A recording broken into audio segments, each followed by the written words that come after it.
Question 1. What is the primary reason that employees must report any and all accidents that occur on the job site? A. Insurance reasons dictate that all incidents be reported. B. Accountability needs to be firmly established. C. Only major accidents need to be reported. D. Employers and employees can learn from the incident. Correct answer is D. Employers and employees can learn from the incident. Question 2. Equipment that has been issued a prohibition notice must be A. Operated by approved personnel. B. Operated by senior staff only. C. Cease to be operated until checked for safety. D. Discarded immediately. Correct answer is C. Cease to be operated until checked for safety. Question 3. It's important for you to wear the correct type of gloves when dealing with hazardous substances. If you don't, then you're like to succumb to A. Arthritis. B. Vibration white finger. C. Raynaud syndrome. D. Skin disease. Correct answer is D. Skin disease. Question 4. If your job role requires specific type of PPE, would you need to pay for this? A. Yes, you'll need to pay a percentage of the total cost. B. No, your employer must provide all PPE necessary to carry out a job. C. Yes, everyone is responsible for providing their own PPE. D. Maybe, you might need to pay as PPE is provided at your employer's discretion. Correct answer is B. No, your employer must provide all PPE necessary to carry out a job. Question 5. What should you do if you're given a task that requires you to wear a full body harness but you've never used one before? A. Carry on and try to work it out yourself. B. Ask a colleague who wears one for advice. C. Ask for an expert to train you. D.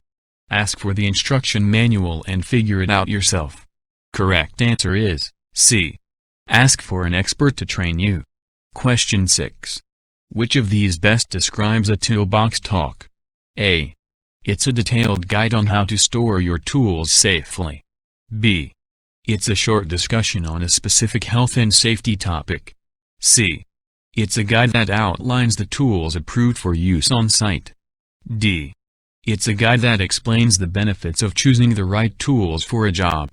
Correct answer is B. It's a short discussion on a specific health and safety topic. Question 7. What purpose does a steel toe serve in a work boot? A. Increased traction when working from heights. B. Increased comfort. C. The steel will keep the foot more aerated than a normal boot. D. Protection against falling debris from above. Correct answer is D. Protection against falling debris from above. Question 8. Equipment being used has recently been served a prohibition notice? If you are using this equipment, what should you do? A. If the device seems to be working properly, continue to use it. B. Nothing, the notice is only for a specific employee. C. Cease using the device until it has passed a safety inspection. D. Report the notice to your supervisor at the end of your shift. Correct answer is C. Cease using the device until it has passed a safety inspection.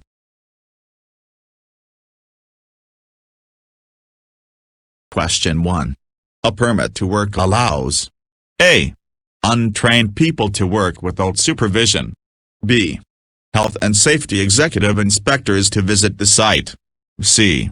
The emergency services to come onto the site after an accident. D. Certain jobs to be carried out under controlled conditions. Question 1 Answer, D. Certain jobs to be carried out under controlled conditions. Question 2. You are about to start a job. How will you know if it needs a permit to work? A.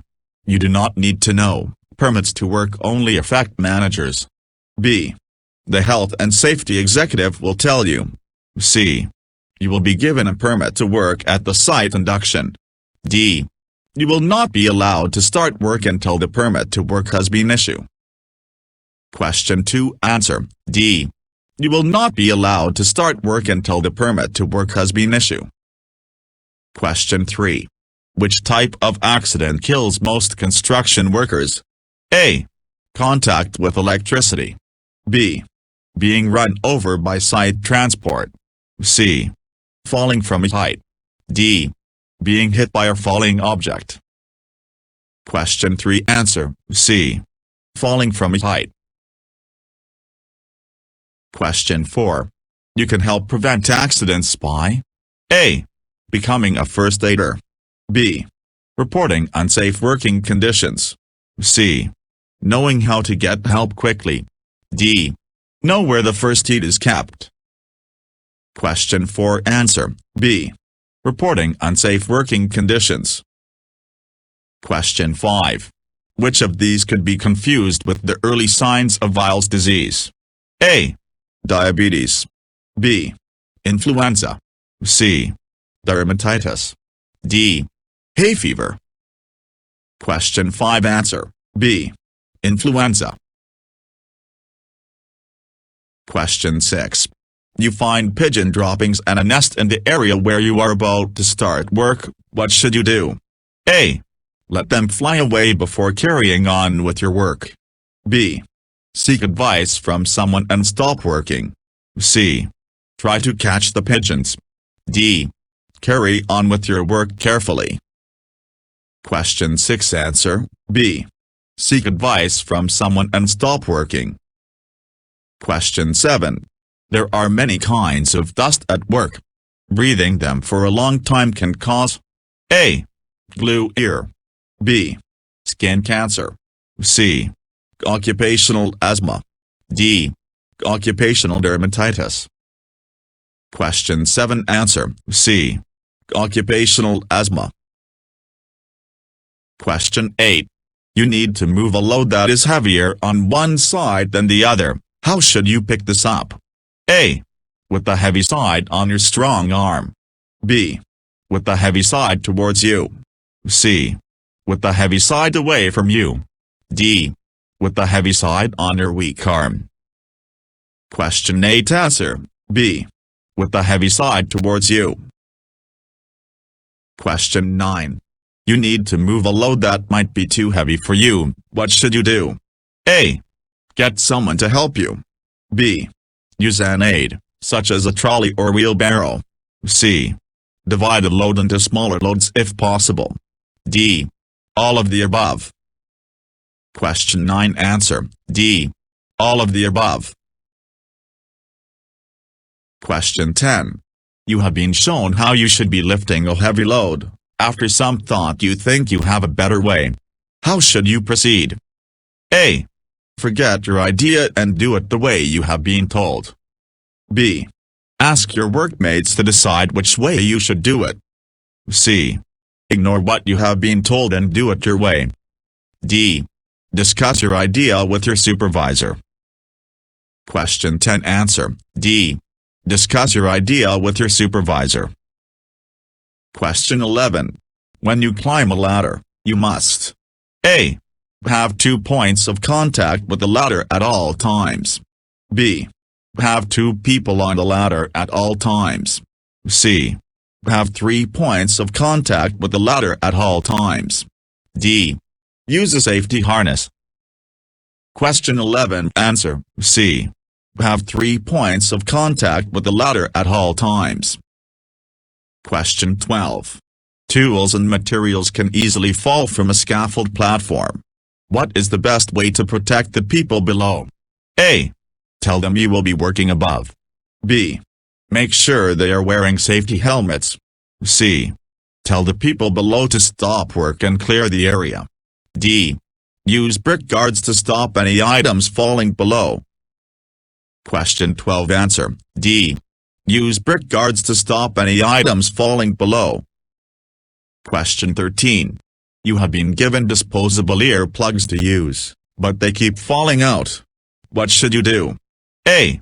Stop work until you get more suitable one and are shown how to fit them. B. Put rolled up tissue in each ear. C. Throw them away and work without them.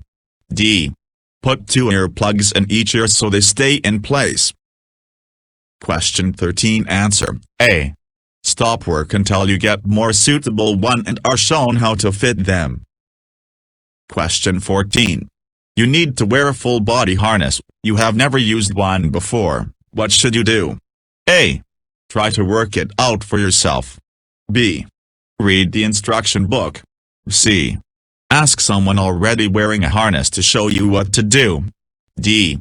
Ask for expert advice and training. Question 14. Answer: D. Ask for expert advice and training. Question 15. If you want to be a first aider, you should: A. Buy a book on first aid and start treating people. B. Watch a first aider treating people, then try it yourself. C. Ask if you can do a first aider's course. D. Speak to your doctor about it. Question 15. Answer: C. Ask if you can do a first aider's course. Question 16. If someone falls and is knocked unconscious, what should you do? A. Give them mouth-to-mouth resuscitations. B. Slap their face to wake them up. C. Turn them over so they are lying on their back. D. Send for medical help. Question 16. Answer: D. Send for medical help.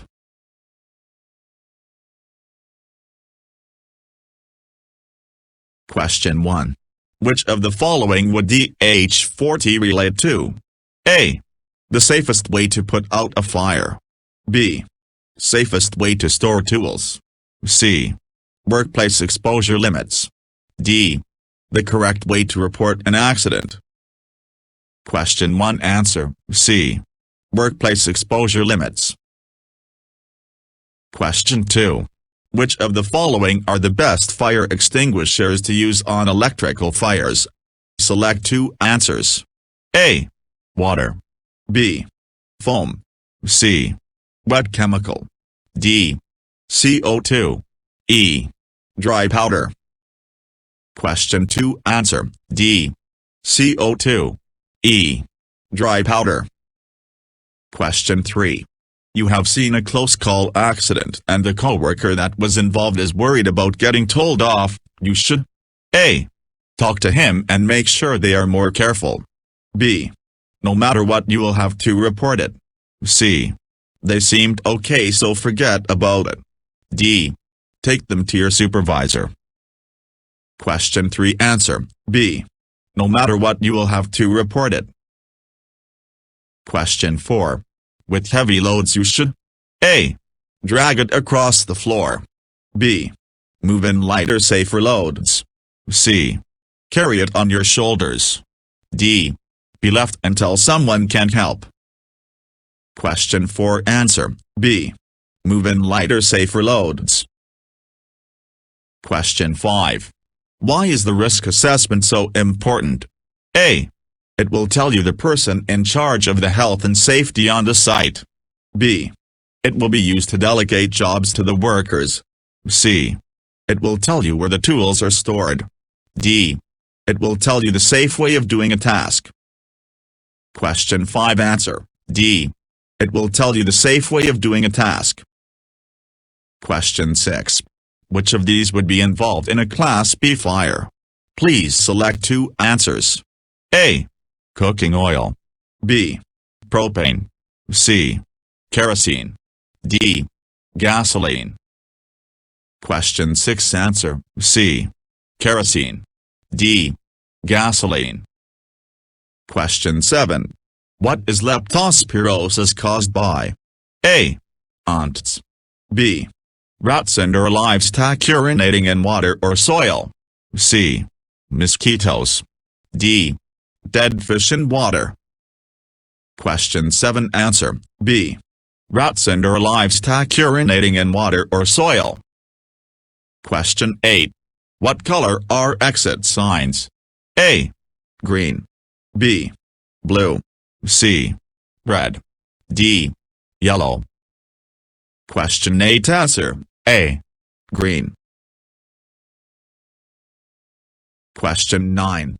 Asbestos will only affect women and men and not children. True or false? A. True. B. False. Question 9. Answer B. False. Question 10. Which of the following does RIDDER stand for? A. Reporting of Injuries, Diseases and Dangerous Occurrences Regulations. B. Reporting of Injuries, Deaths and Dangerous Occurrences Regulations. C. Reporting of Injuries, Destruction and Dangerous Occurrences Regulations. D. Reporting of Injuries, Diseases and Deadly Occurrences Regulations. Question 10. Answer A. Reporting of Injuries, Diseases and Dangerous Occurrences Regulations. Question 11. After you have raised the fire alarm, what should you do next? A. You should hide under a desk. B. Look for your supervisor so you can inform them of the situation. C. Look for your coworker and get them out the building. D. Leave immediately. Question 11. Answer D. Leave immediately.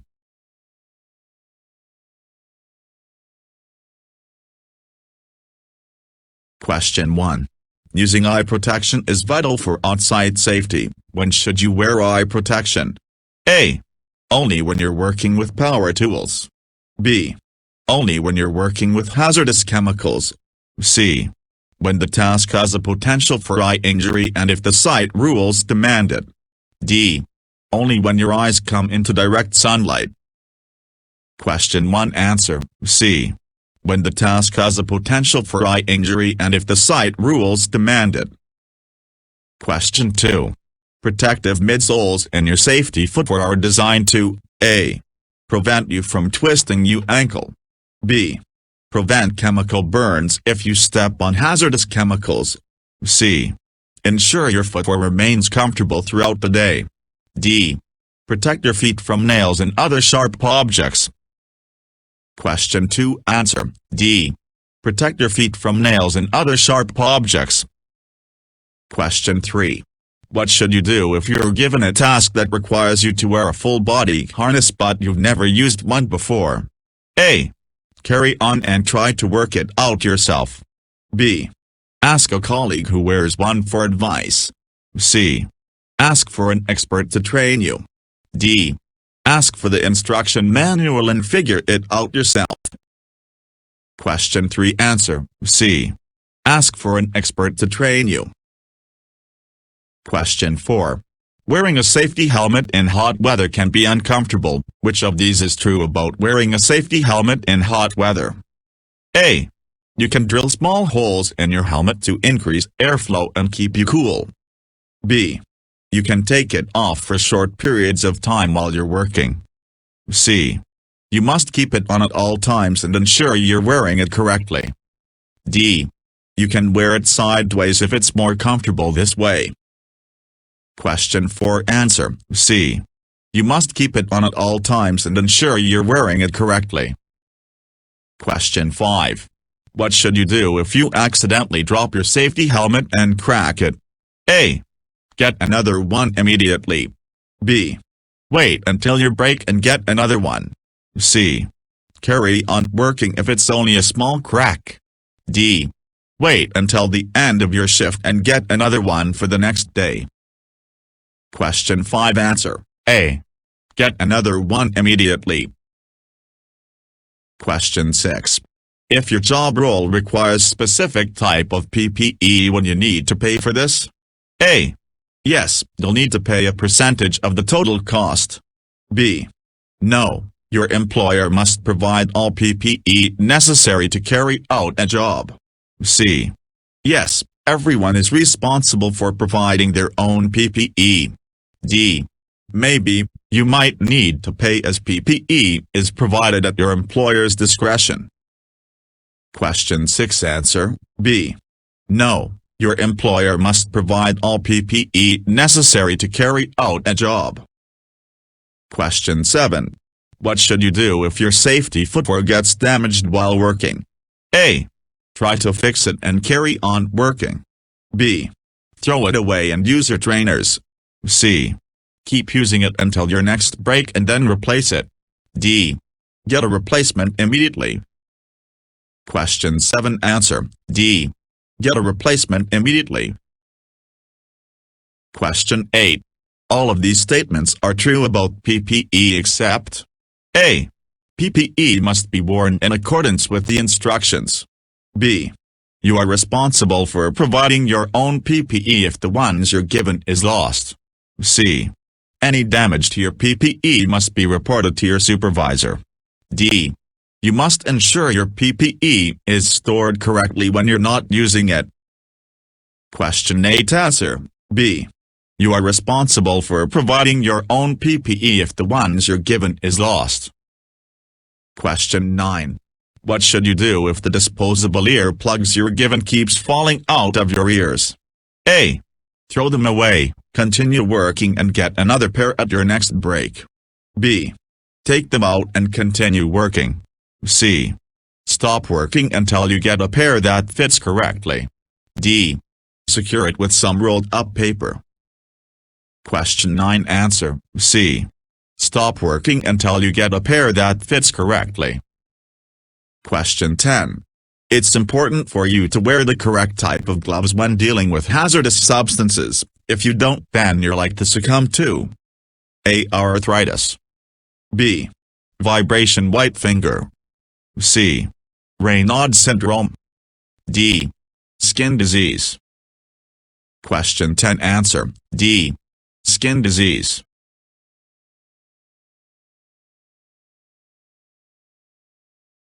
The health and safety sign below is used to indicate A. Fire hose location. B. Fire assembly location. C. Fire extinguisher location. D. Fire alarm point. Question 1. Answer D. Fire alarm point. Question 2. What should you do if you discover a child wandering around on a construction site? A. Escort the child to safety immediately. B. Just ignore it as it's not your problem. C. Find your supervisor and report it. D. Find your site manager and report it. Question 2. Answer A. Escort the child to safety immediately. Question 3.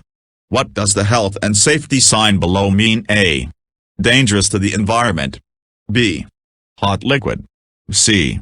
Corrosive. D. Irritant. Question 3. Answer C. Corrosive. Question 4. What does the health and safety sign below mean? A. Dangerous to the environment. B. No fishing in this area. C. Do not dump refuse here. D. Protected wildlife area. Question 4. Answer A. Dangerous to the environment. Question 5. If high visibility clothing is needed to carry out your work, who should provide this? A. Your employer needs to provide it, then have the cost deducted from your wages. B. Your local job center will provide this. C. Your employer needs to provide this. D. You need to buy your own. Question 5. Answer C. Your employer needs to provide this. Question 6. To help prevent injuries caused by manual handling, you should do all the following except A. Learn proper lifting and carrying techniques. B. Use lifting equipment. C. Disperse your items into smaller loads. D. Carry as much items as possible to get the task completed faster. Question 6. Answer D. Carry as much items as possible to get the task completed faster. Question 7. Class B fires are fires involving all of the following except. Choose 2 answers. A. Kerosene. B. Propane. C. Gasoline. D. Cooking oil. Question 7. Answer B. Propane. D. Cooking oil. Question 8. Which class of fire does magnesium and aluminum materials fall under? A. Class D. B. Class B. C. Class A. D. Class F. Question 8 answer, A. Class D. Question 9. Which of these two types of fire extinguishers are most suitable for use on electrical fires? Choose two answers. A. Water. B. Foam. C. Wet chemical. D. CO2. E. Dry powder. Question 9 answer, D. CO2. E. Dry powder. Question 10. In the event of a fire you should do all the following except A. Exit the building immediately using the nearest lift. B. Call the fire brigade. C. Operate the nearest fire alarm. D. To call the fire if safe and trained to do so. Question 10 answer, A. Exit the building immediately using the nearest lift.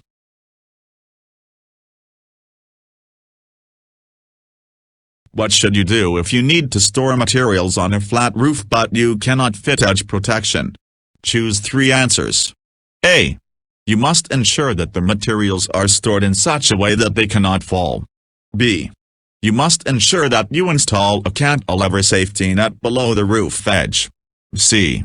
You must ensure that the materials do not endanger your colleagues or others in that area. D. You must ensure that you and your colleagues can have safe access to the stored materials. Question 1 answer, A. You must ensure that the materials are stored in such a way that they cannot fall. C. You must ensure that the materials do not endanger your colleagues or others in that area. D. You must ensure that you and your colleagues can have safe access to the stored materials. Question 2. What should you do if you need to use a safety lanyard but the stitching is damaged? A. Dispose of it and carry on working without one. B. Continue using the lanyard only if the damaged stitching is less than 4 inches. C. Ask for a replacement and do not start working until you have a suitable replacement. D. Continue to use the lanyard and get another one at the end of your shift. Question 2 answer, C. Ask for a replacement and do not start working until you have a suitable replacement. Question 3. If you are using inflatable airbags as a means of fall arrest, you must ensure that the inflation pump, A. is electrically powered. B. is turned off every couple of minutes to avoid the airbags from overinflation. C. is turned off as soon as the airbags are full. D. stays on at all times when there's work being carried out at height. Question 3 answer, D. stays on at all times when there's work being carried out at height. Question 4. What is edge protection designed to do? A. It's designed to stop materials and people from falling over. B. It's designed to direct rainwater into a specific area. C. It's designed to allow easier access to the roof. D. It's designed to stop unauthorized entry to the roof. Question 4 answer, A. It's designed to stop materials and people from falling over. Question 5. What is the maximum permitted gap between the guardrails on a working platform? A. 300 mm. B. 470 mm. C. 500 mm. D. 520 mm. Question 5 answer, B. 470 mm. Question 6. How should you wear your safety helmet if you need to lean over an exposed edge while working at height? A. You should tilt your helmet backwards, which should prevent it from falling over. B. You should tilt your helmet to the side, which will help to prevent it from falling over. C. You should ensure you make use of the chin strap and wear the helmet as normal. D. You should not wear your helmet while carrying out these tasks. Question 6 answer, C. You should ensure you make use of the chin strap and wear the helmet as normal. Question 7. What should you do if you discover a rung missing near the top of the ladder you're about to use? A. Use the ladder, but make sure you're very careful when going over the missing rung. B. Stop using the ladder and report the defect immediately. C. Flip the ladder so the missing rung stays closer to the ground. D. Use the ladder but make sure a colleague holds the ladder while you're on it. Question 7. Answer B. Stop using the ladder and report the defect immediately. Question 8. Guardrails are essential for safety while working at height. These should be fitted to a working platform when A. There's a possibility you could fall 5 meters. B. These should only be fitted if you need to store materials on the working platform. C. There's a possibility of you getting injured if you fall. D. There's a possibility you could fall 10 meters. Question 8. Answer C. There's a possibility of you getting injured if you fall. Question 9. Using the Beaufort scale is vital for your safety while working at height externally because it measures A. How much weight you can store safely on a roof. B. How much weight you can store safely on a scaffold. C. How many people can be on a roof at the same time. D. The wind speed. Question 9. Answer D. The wind speed. Question 10. What are Class 3 ladders? A. Class 3 ladders are ladders which are designed for use in industrial and construction environments only. B. Class 3 ladders should not be used on-site as they're designed for domestic purposes. C. Class 3 ladders should only be used by trained workers on-site. D.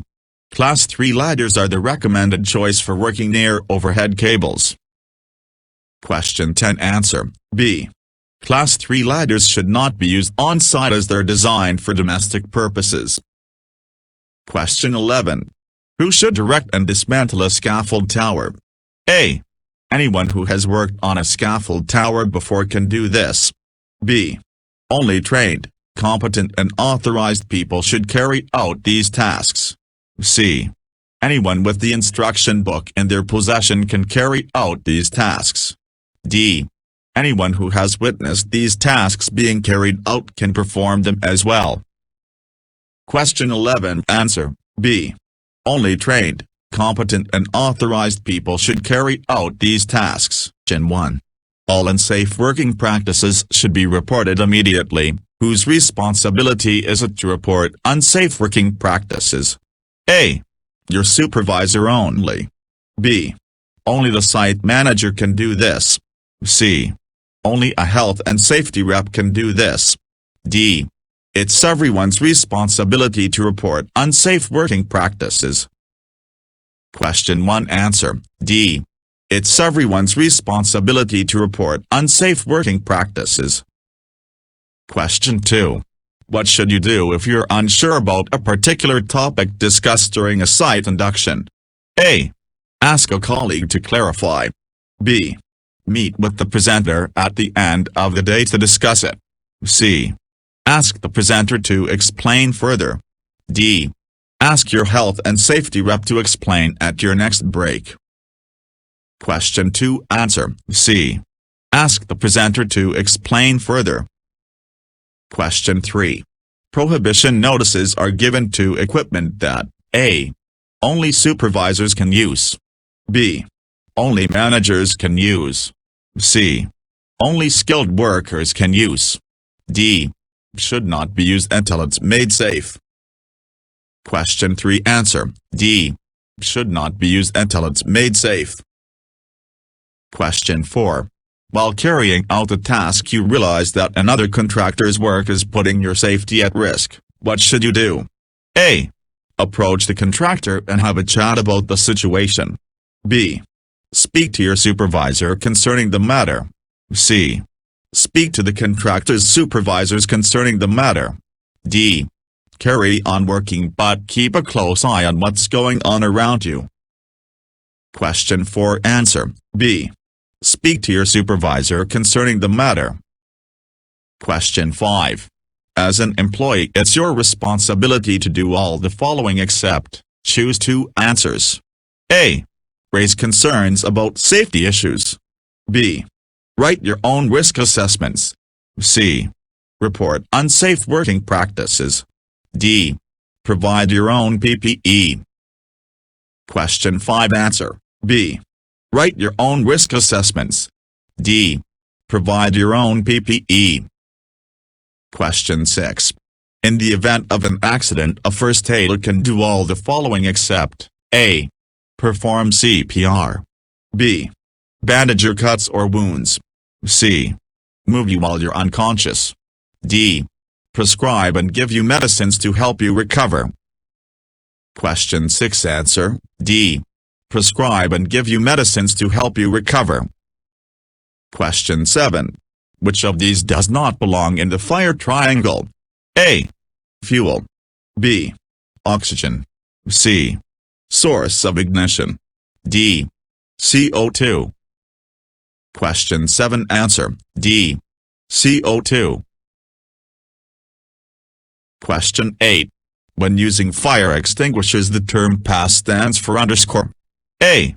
Pull, aim, squeeze, sweep. B. Point, aim, squeeze, sweep. C. Pull, aim, squeeze, smother. D.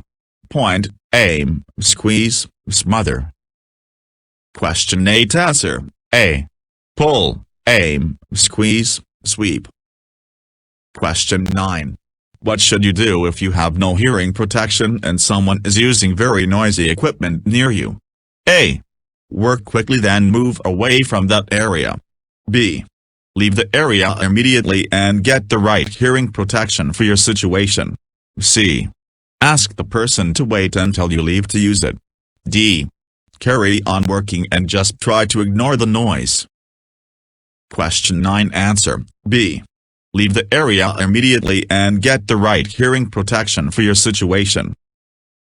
Question 10. Who can use a Class 3 ladder to carry out work on a building site? A. Only a supervisor can use a Class 3 ladder on site. B. Anyone can use a Class 3 ladder on site. C. Class 3 ladders should not be used on site. D. Only a trained worker can use a Class 3 ladder on site. Question 10 answer, C. Class 3 ladders should not be used on site.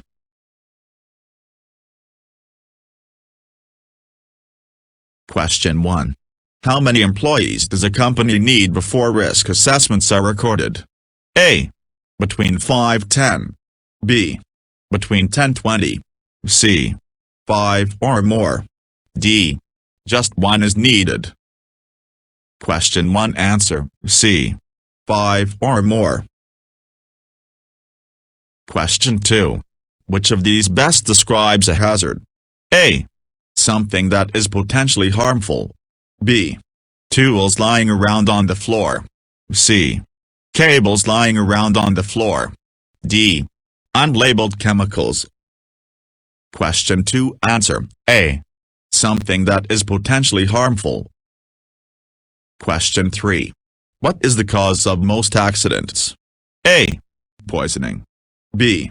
Slips, trips and falls. C. Electrocution. D.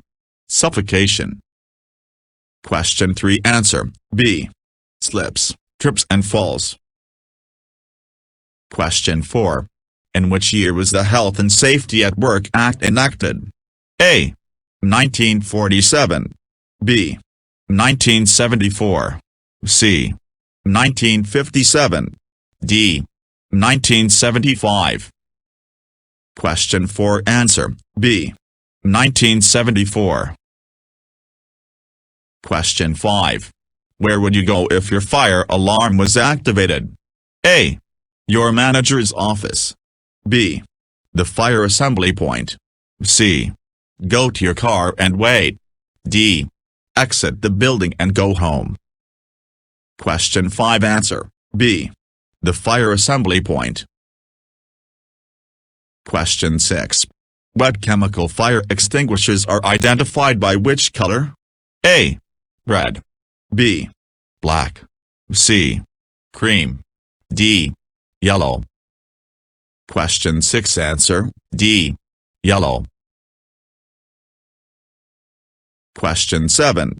The safest way to lift a load is to A. Keep you back grounded at all times. B. Keep your back straight at all times. C. Keep your feet as close as possible. D. Keep your feet slightly apart with your back rounded. Question 7. Answer B. Keep your back straight at all times. Question 8. Electrical fires are best tackled with A. Water fire extinguisher. B. CO2 fire extinguisher. C. Wet chemical fire extinguisher. D. Foam fire extinguisher. Question 8. Answer B. CO2 fire extinguisher. Question 9. Who should report unsafe working practices at work? A. Your supervisor only. B. Your health and safety rep only. C. Anyone who notices it. D. Your line manager only. Question 9. Answer C. Anyone who notices it.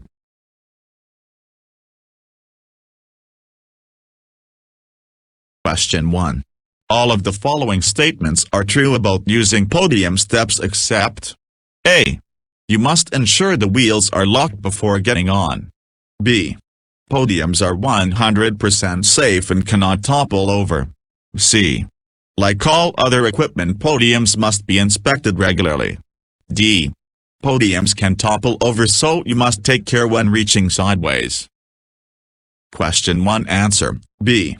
Podiums are 100% safe and cannot topple over. Question 2. What is the leading cause of death among construction workers? A. Being hit by vehicles on site. B. Leptospirosis. C. Falling from height. D. Electrocution. Question 2. Answer C. Falling from height. Question 3. Which of these statements is true about using ladders? A. Only one person should work on a ladder. B. Two people can work on the same ladder if it is long enough. C. Two people can work on the same ladder if the supervisor approves. D. Two people can work on the same ladder only if someone else holds the ladder. Question 3. Answer A. Only one person should work on a ladder. Question 4. What should you do if the ladder you're about to use is damaged? A. Carry on using the ladder but stay away from the damaged section. B. Try to fix the ladder yourself. C. Put the ladder in a corner and leave it there. D. Stop using it, report it, and let your colleagues know the ladder is not safe. Question 4. Answer D. Stop using it, report it, and let your colleagues know the ladder is not safe. Question 5. What should you do if you need to use a mobile tower scaffold but the wheel brakes aren't working? A. Ask a colleague to hold the tower while you work. B. Carry on using it only if the floor is level. C. Use a rock or a piece of wood to wedge the wheels and stop them from moving. D. Do not use it. Question 5. Answer D. Do not use it. Question 6. Ladders should never be painted because A. The paint causes the ladder to become slippery. B. The paint can hide or mask damaged parts of the ladder. C. You will need to repaint the ladder regularly. D. The paint could cause a distraction to the person using the ladder. Question 6. Answer B. The paint can hide or mask damaged parts of the ladder. Question 7. Which of these statements is true about storing materials on a working platform? A. Unsecured materials can be stored as long as they are above the guardrail height. B. The materials only need securing if it's going to be there overnight. C.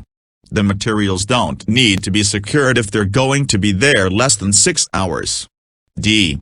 You must ensure the platform can take the weight of the materials and the materials must be stored securely so they can't fall. Question 7. Answer D.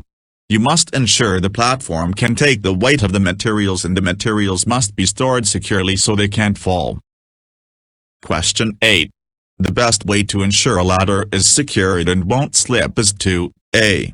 Tie it at the bottom. B. Tie it at the top. C. Have a colleague hold it while you work. D. Use a piece of wood to wedge the bottom. Question 8 answer, B. Tie it at the top. Question 9. Which of these best describes working at height? A. 5 meters above the ground. B. 6 meters above the ground. C. 10 meters above the ground. D. Any height above or below ground level that can cause an injury if you fall. Question 9 answer, D. Any height above or below ground level that can cause an injury if you fall. Question 10. How many points of contact should you have with a ladder at all times? A. 4. B. 1. C. 3. D. 2. Question 10 answer, C. 3. Question 11. Which of these would you not put a mobile tower scaffold on? A. An abandoned parking lot. B. A concrete walkway. C. An uneven playground. D. An asphalt road. Question 11 answer, C. An uneven playground. Question 12. Checking a ladder before use should be done by A. Your supervisor. B. Your health and safety rep. C. The person about to use it. D. The site manager. Question 12 answer, C. The person about to use it.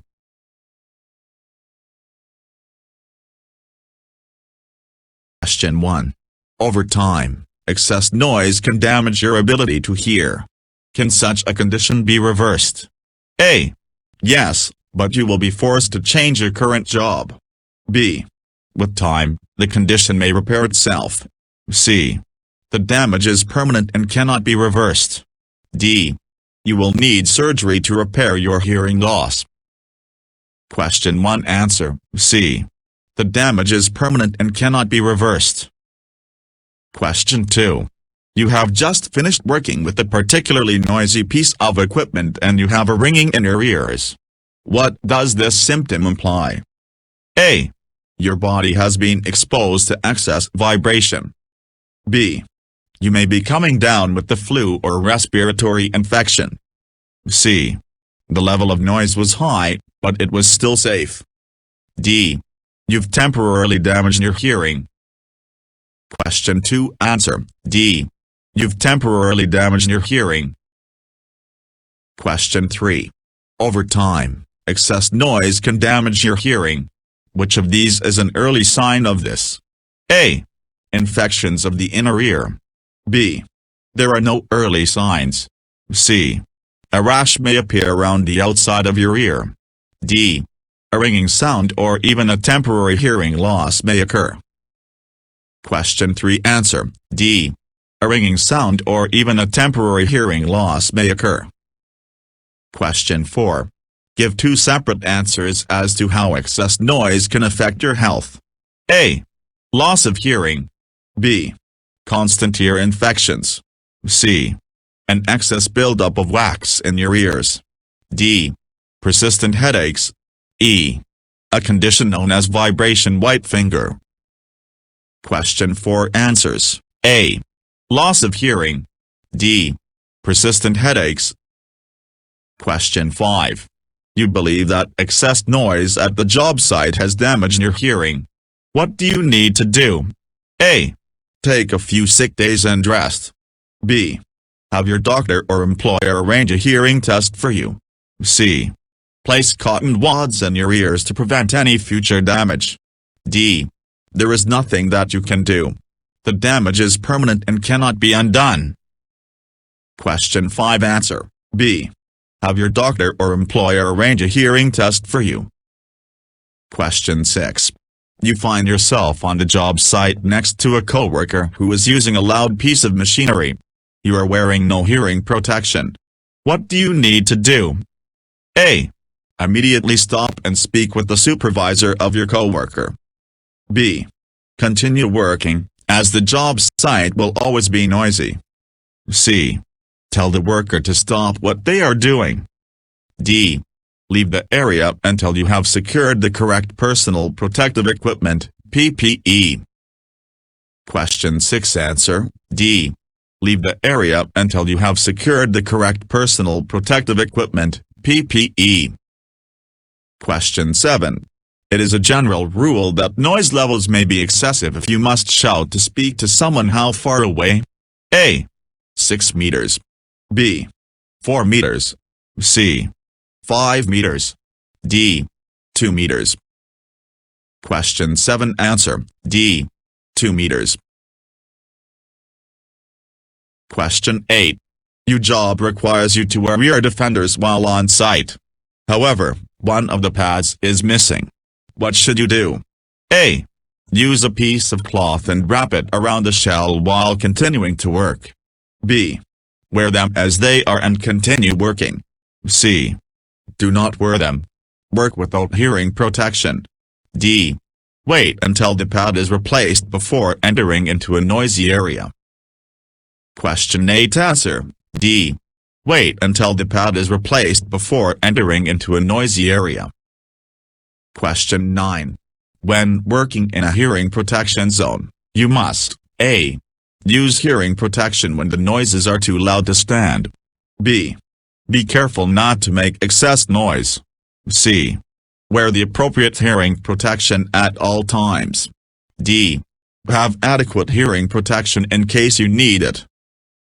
Question 9. Answer, C. Wear the appropriate hearing protection at all times. Question 10. By wearing hearing protection you will A. Eliminate all possibilities of being exposed to excess noise levels. B. Reduce the amount of noise you're exposed to. C. Improve your hearing. D. Reverse any previous hearing problems. Question 10. Answer, B. Reduce the amount of noise you're exposed to.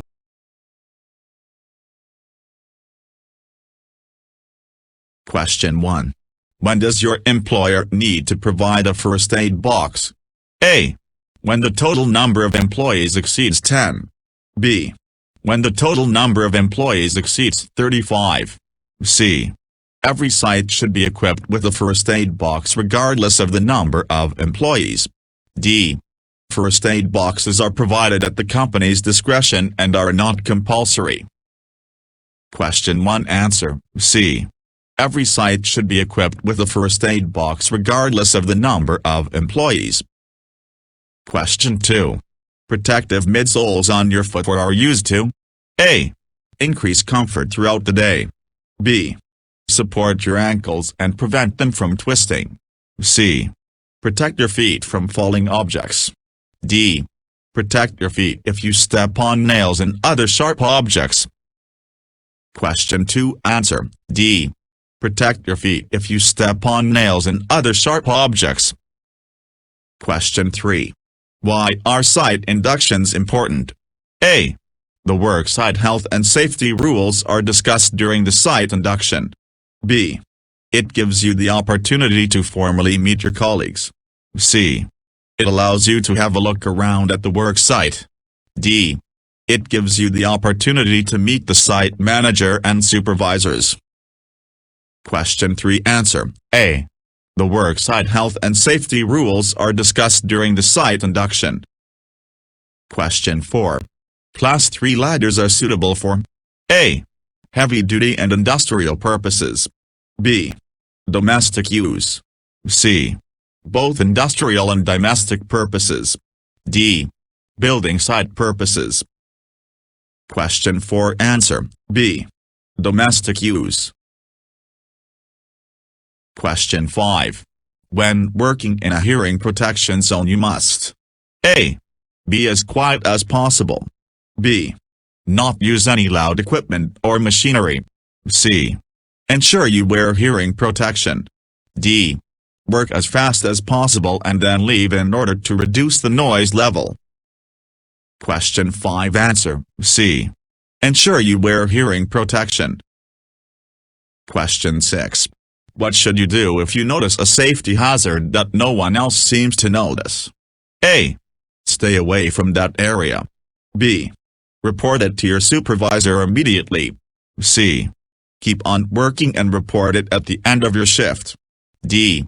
Report it to your colleagues and tell them to stay away from that area. Question 6. Answer B.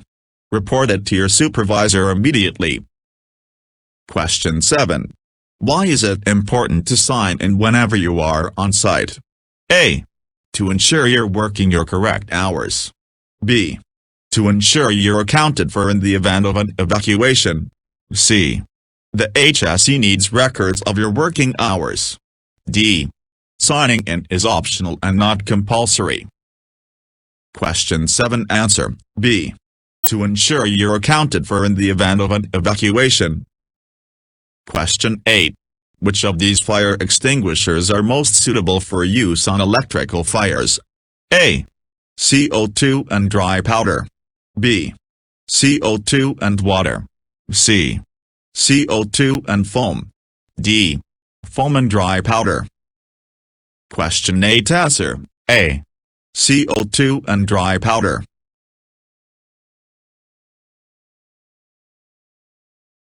Question 1.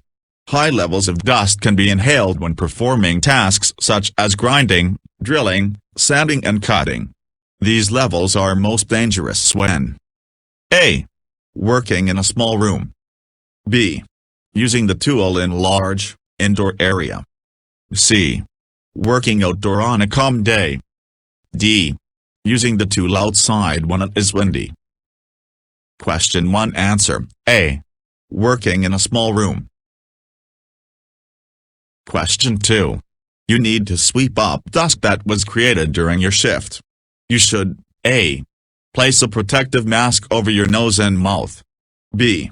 Ensure that there is adequate ventilation. C. Dampen down the area. D. All of the above. Question 2. Answer D. All of the above. Question 3. You are required to undertake some work that will produce dust. What will need to do? A. Only work for a short period of time. B. Avoid the work, as dust can harm your respiratory system. C. Begin work immediately, dust is hardly dangerous. D. Wear the correct personal protective equipment, PPE, and use devices that will control airborne dust. Question 3. Answer D. Wear the correct personal protective equipment, PPE, and use devices that will control airborne dust. Question 4. When using water to help control the levels of dust when cutting, what should you do? A. Make certain that you are using as much water as possible. B. Pour water onto a surface before you begin cutting. C. Ask a coworker to stand next to you and pour water directly onto your workspace. D. Make sure that the flow of water is adjusted correctly. Question 4. Answer D. Make sure that the flow of water is adjusted correctly. Question 5. What 2 methods can you use to reduce the amount of dust from becoming airborne? A. Place a dust collector on the machine. B. Wear a protective mask. C. Keep your area neat. D. Work carefully and slowly. E. Wet cutting. Question 5. Answer A. Place a dust collector on the machine. E. Wet cutting. Question 6. When using a power tool for cutting and grinding, why is it important for the dust to be collected? A. It will save time and avoid a mess. B. A machine guard is not necessary if the dust is collected. C. Dust can be harmful if it is inhaled. D. The tool performs better if dust is collected. Question 6. Answer C. Dust can be harmful if it is inhaled. Question 7. Occupational asthma can make it impossible to work with specific materials. How is it caused? A. Constant exposure to rat droppings. B. Constant exposure to harmful levels of noise. C. Cutaneous, skin, contact with the hazardous materials. D. Breathing in hazardous substances such as dust, vapors and fumes. Question 7 Answer, D. Breathing in hazardous substances such as dust, vapors and fumes. Question 8. Being exposed to which of these items will not cause lung infections or diseases? A. Bird feces. B. Strong odors. C. Asbestos fibers. D. Silica in dust form. Question 8 Answer, B. Strong odors. Question 9. A nest of pigeons along with droppings are discovered in an area where you will be working. What should you do? A. Let the birds leave before continuing with your work. B. Cease work and ask a supervisor what you should do. C. Attempt to catch the birds. D. Continue with your tasks. Question 9 Answer, B. Cease work and ask a supervisor what you should do. Question 10. More construction workers die or suffer long-term health impacts from which of the following? A. Tripping and falling. B. Accidents involving vehicles. C. Falling from great heights. D. Inhaling hazardous substances. Question 10 Answer, D. Inhaling hazardous substances. Question 11. You are working with a chemical and require respiratory protective equipment, RPE. If none has been given, what do you do? A. Work as quickly as possible. B. Smell the chemical to determine whether it is dangerous. C. Begin work but take breaks at 5-minute intervals. D. Do not work until the proper equipment and training have been provided. Question 11 Answer, D. Do not work until the proper equipment and training have been provided. Question 12. You are provided with a dust mask to protect against dangerous fumes but this mask is partially damaged. What should you do? A. Begin your work but take regular breaks. B. Wear a second mask above the first. C. Work as quickly as possible. D. Do not start working until you are supplied with the proper protective equipment. Question 12 Answer, D. Do not start working until you are supplied with the proper protective equipment. Question 13. Which of these tasks does not cause silica dust to enter into the air? A. Sawing wood. B. Cutting stones and blocks. C. Demolition of concrete floors or screeds. D. Sweeping up rubble. Question 13 Answer, A. Sawing wood. Question 14.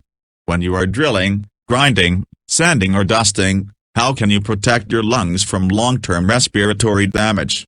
A. Wear goggles and use a dust extractor or only wet cut. B. Use a regular dust mask, goggles and hearing protection. C. Only use FFP3 rated mask and goggles. D. Use FFP3 rated mask, an extraction device or wet cut, impact goggles and hearing protection. Question 14 Answer, D. Use FFP3 rated mask, an extraction device or wet cut, impact goggles and hearing protection. Question 15. Solvents in paints and resins can lead to A. Lung issues. B. Headaches, nausea and dizziness. C. Other effects on the body. D. All of the above. Question 15 Answer, D. All of the above.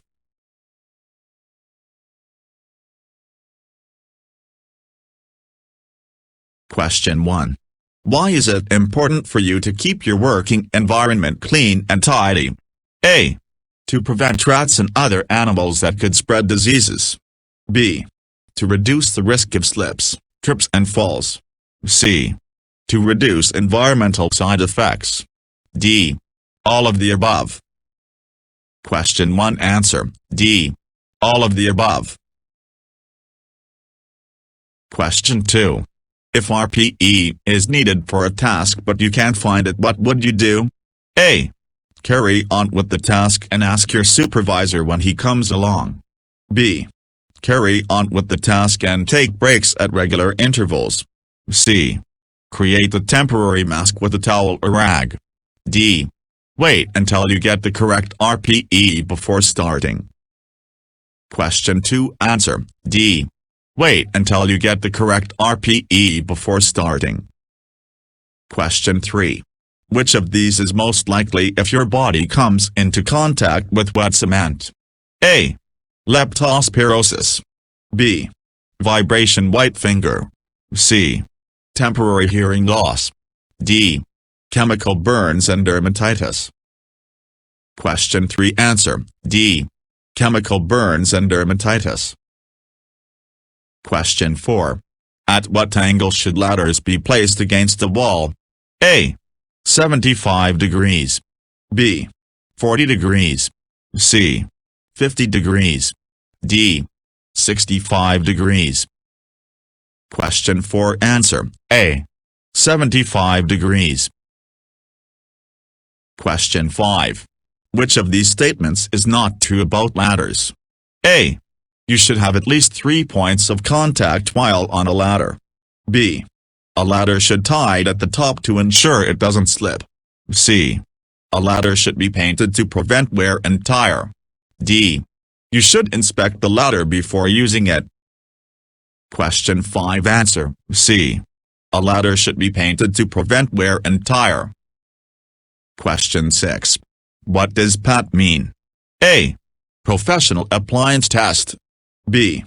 Portable Application Test. C. Portable Appliance Test. D. Professional Application Test. Question 6. Answer. C. Portable Appliance Test. Question 7. Which of these would have to undergo a PAT test in your workplace? A. A microwave. B. A coffee maker. C. A radio. D. A battery-powered radio. Question 7. Answer. A. A microwave. B. A coffee maker. C. A radio. Question 8. What is the main reason for reporting accidents? A. So employees can make a claim for compensation. B. Someone needs to be blamed for the accident. C. So employers and employees can learn from and prevent the same accidents in the future. D. Employers need to keep records for survey purposes. Question 8. Answer. C. So employers and employees can learn from and prevent the same accidents in the future. Question 9. You find yourself on the job site next to a coworker who is utilizing a loud piece of machinery. You are wearing no hearing protection. What should you do? A. Immediately stop and speak with the supervisor of your coworker. B. Continue working, as the job site will always be noisy. C. Tell the worker to stop the job they are currently performing. D. Leave the area until you have secured the correct personal protective equipment, PPE, for your ears. Question 9. Answer. D. Leave the area until you have secured the correct personal protective equipment, PPE, for your ears. Question 10. It is a general rule that noise levels may be excessive if you must shout to speak to someone. How far away? A. 6 meters. B. 4 meters. C. 5 meters. D. 2 meters. Question 10. Answer. D. 2 meters.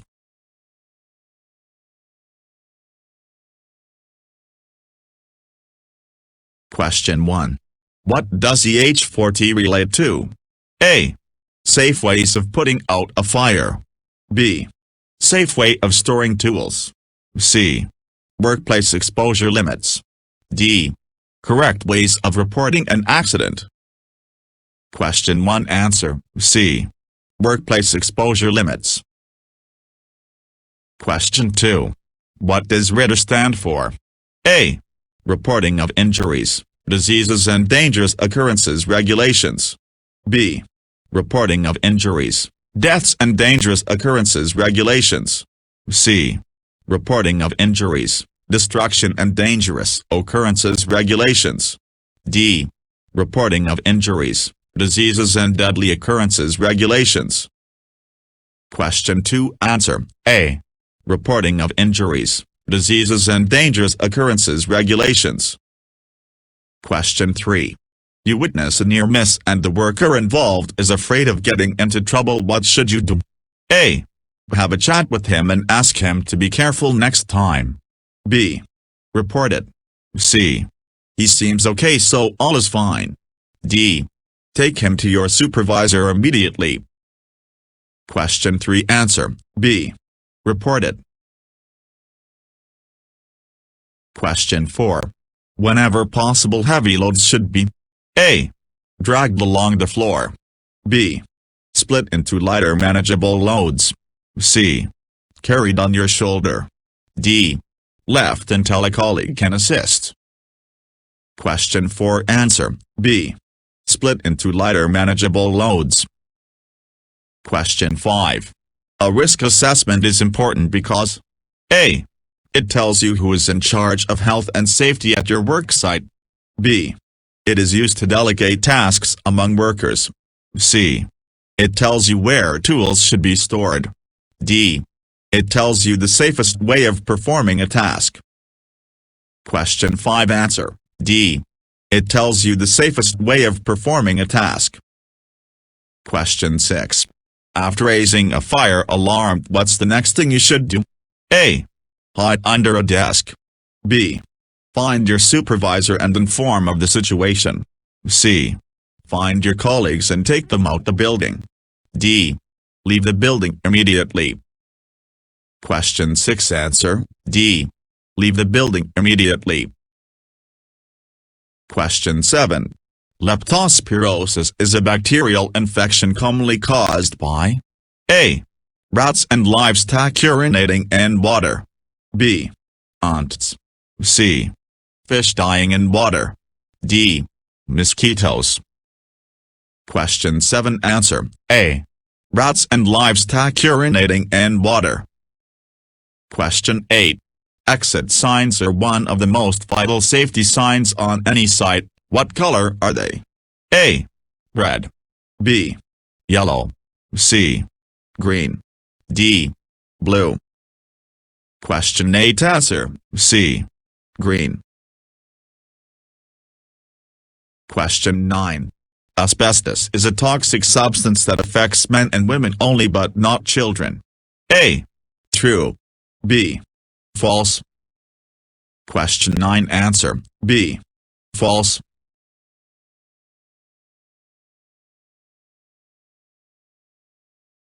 Question 1. What should you do if the toilet on your worksite doesn't work and is always in a messy state? A. Avoid using the toilet. B. Investigate and try to fix the problem. C. Leave the site on your break and use the toilet in a nearby shop. D. Speak to your supervisor about the problem. Question 1. Answer. D. Speak to your supervisor about the problem. Hint: your employer is required by law to provide adequate toilet facilities. Inform your supervisor and let him handle the situation. Question 2.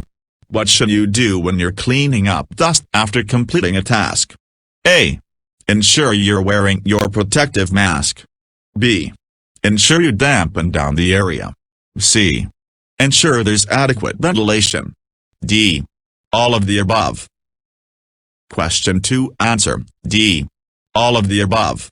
Hint: your first priority is to protect yourself and others that might be affected by any dust created. Question 3. Why is it important for you to control and minimize dust from getting into the air? A. Constantly inhaling dust particles can cause lung problems in the future. B. Less dust means less cleaning up afterwards. C. Dust is always in the air and it does not cause harm. D.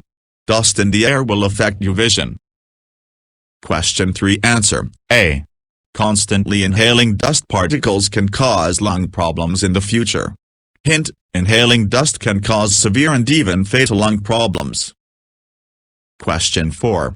What should you do if you're given a tool which has a broken electrical wire? A. Ask one of your colleagues to try and fix the problem. B. Get some electrical tape and cover the exposed wire. C. Stop using the tool and report it immediately. D. Carry on working but avoid that particular area.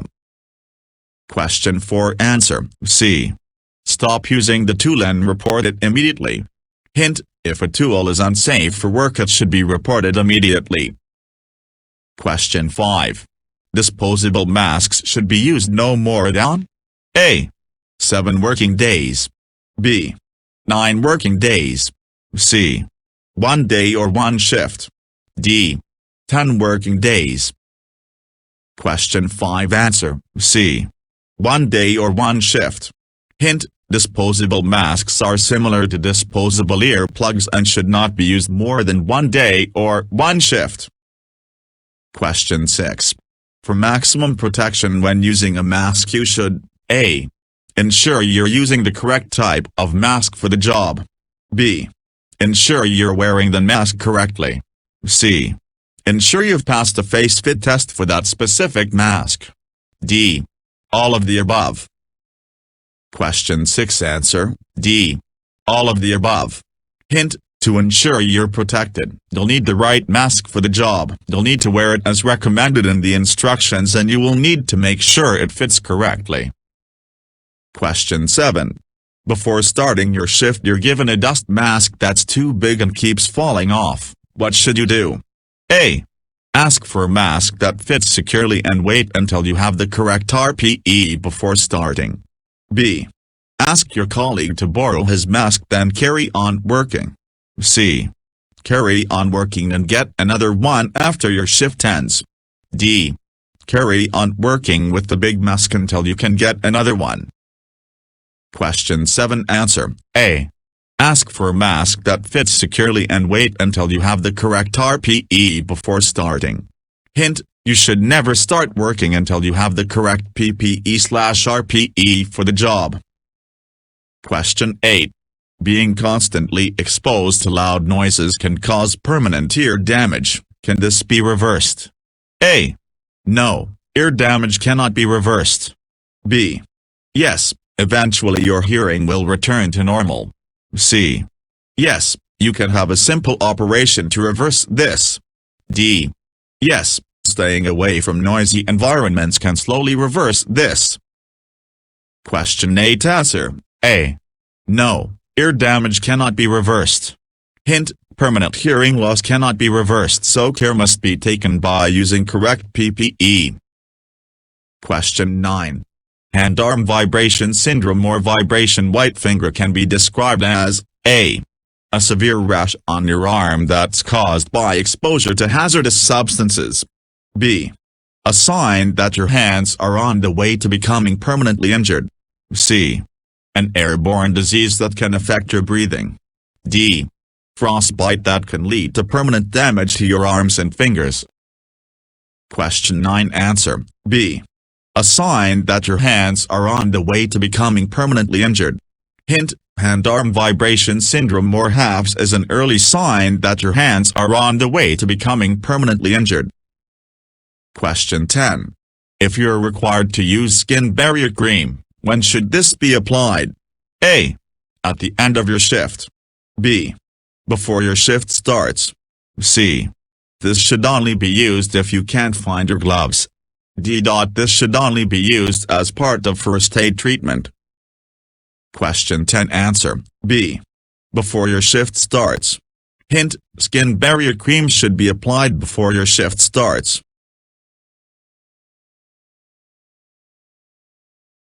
Question 1. Site inductions should be attended by A. Supervisors only. B. Everyone who will be on site. C. Managers only. D. Short-term visitors only. Question 1. Answer B. Everyone who will be on site. Question 2. Being exposed to engine oil can cause A. Hearing problems. B. Skin problems. C. Lung cancer. D. Temporary loss of breath. Question 2. Answer B. Skin problems. Question 3. Which of these are common causes of accidents on a construction work site? A. Slips, trips and falls. B. Falling from height.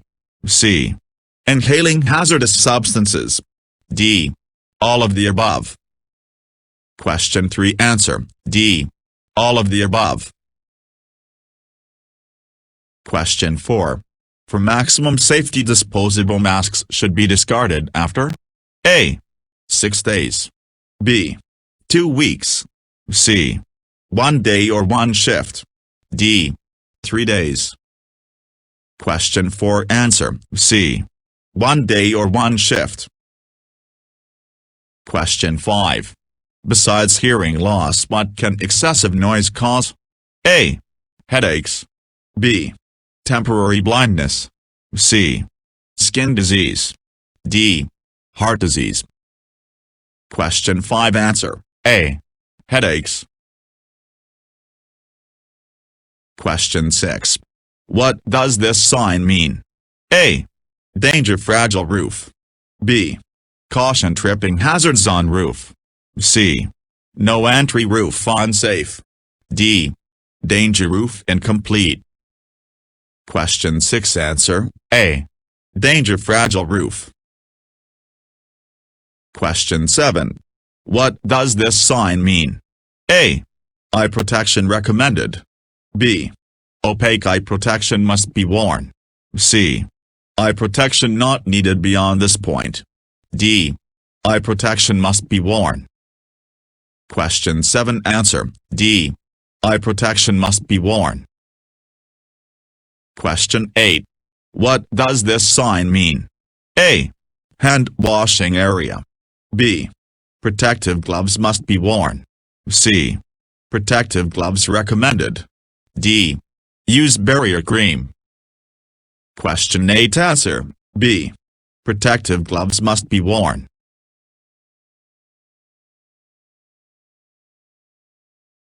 Question 1. What should you do if the guard from a power tool need to use is missing? A. Improvise and make your own. B. Carry on using it but be very careful and work very slowly. C. Use the tool as fast as you can to complete the task quickly. D. Do not use the tool unless you get the correct guard fitted. Question 1. Answer: D. Do not use the tool unless you get the correct guard fitted. Question 2. If you need to operate a power tool, you must be A. Trained and competent. B. At least 16 years old. C. At least 18 years old. D. At least 21 years old. Question 2. Answer: A. Trained and competent. Question 3. What should you do if the extension wire you need to use has a cut in the outer cover? A. If you can't see the copper wires inside, then carry on using it. B. Use electrical tape to cover it and then carry on working. C. Report it immediately and make sure no one else uses it. D. Carry on using it but avoid going near the cut part. Question 3. Answer: C. Report it immediately and make sure no one else uses it. Question 4. Which of these must you do if you're required to use an extension cable? Choose 2 answers. A. You must only uncoil the length you need to use. B. You must uncoil the entire cable. C. Check the entire length and cable connectors for damage. D. You must only check the length you need for damage. Question 4. Answer: B. You must uncoil the entire cable. C. Check the entire length and cable connectors for damage. Question 5. Which of these must you do if you need to run an electrical cable across an area used by vehicles? Choose 2 answers. A. Ensure that you use yellow tape to wrap it, as this would make it visible to drivers. B. Use bare wood or scaffold boards to cover the cable. C. Use a protective ramp to cover the cable. D. Put up a ramp ahead sign. Question 5. Answer: C. Use a protective ramp to cover the cable. D. Put up a ramp ahead sign. Question 6. What should you do if you're required to work in an area that has exposed electrical cable? A. Touch it quickly to ensure that it's not live. B. If there are no sparks coming from the cable, then it's safe to assume that it's not live. C. Move the cable out of your path and carry on working. D. Do not go near the cable and report to your supervisor immediately. Question 6. Answer D. Do not go near the cable and report to your supervisor immediately. Question 7. What 2 things can you do to help prevent slips and trips while using an extension cable? A. Run the cables and leads in the middle of the room so it can be visible to everyone. B. Run the cables and leads close to the wall. C. Run the cables and leads above head height over doorways and walkways. D. Tie up excess cables and leads into a very small coil. Question 7. Answer B. Run the cables and leads close to the wall. C. Run the cables and leads above head height over doorways and walkways. Question 8. Why must you be fully trained before using a cartridge-operated tool? A. Because they're very heavy and can cause injuries if you lift them incorrectly. B. They can be dangerous to an inexperienced person because they operate like a gun. C. If you use it incorrectly, it can cause dermatitis. D. It has many exposed electrical parts. Question 8. Answer B. They can be dangerous to an inexperienced person because they operate like a gun. Question 9. When should you check your tools and equipment for damage? A. At least once a month. B. At least once every 3 months. C. At least once every 6 months. D. It should always be checked before you use it. Question 9. Answer D. It should always be checked before you use it. Question 10. Why should you use a RCD with 230-volt tools? A. Because it reduces energy consumption and lowers cost. B. Because it cuts off the power quickly if there's a fault. C. It allows the tools to run at a safe speed. D. It allows the tools run at a higher speed. Question 10. Answer B. Because it cuts off the power quickly if there's a fault. Question 11. To check if a RCD connected to a power tool is working, you should A. Press the test button on the RCD. B. Try running the tool at top speed to see if it cuts out. C. Switch the tool on and off. D. Switch the power on and off. Question 11. Answer A. Press the test button on the RCD. Question 12. What does the Portable Appliance Testing (PAT) label on a power tool tell you? Choose 2 answers. A. The year the tool was manufactured. B. The date the next safety check is due. C. The company the tool belongs to. D. The previous date the tool was tested. Question 12. Answer B. The date the next safety check is due. D. The previous date the tool was tested. Question 13. What is the recommended safe voltage for electrical equipment on a building site? A. 5.5 volts. B. 9 volts. C. 12 volts. D. 110 volts. E. 230 volts. Question 13. Answer D. 110 volts. Question 14. What should the color of a 110-volt power cable and connector be? A. Green. B. Yellow. C. Red. D. Black. Question 14. Answer B. Yellow. Question 15. Why is it that building sites use 110-volt instead of the regular 230-volt domestic supply? A. Mainly because it is a lot cheaper. B. Because it's less likely to kill you. C. It has less impact on the environment. D. Most power tools are designed for 110 volt only. Question 15. Answer B. Because it's less likely to kill you.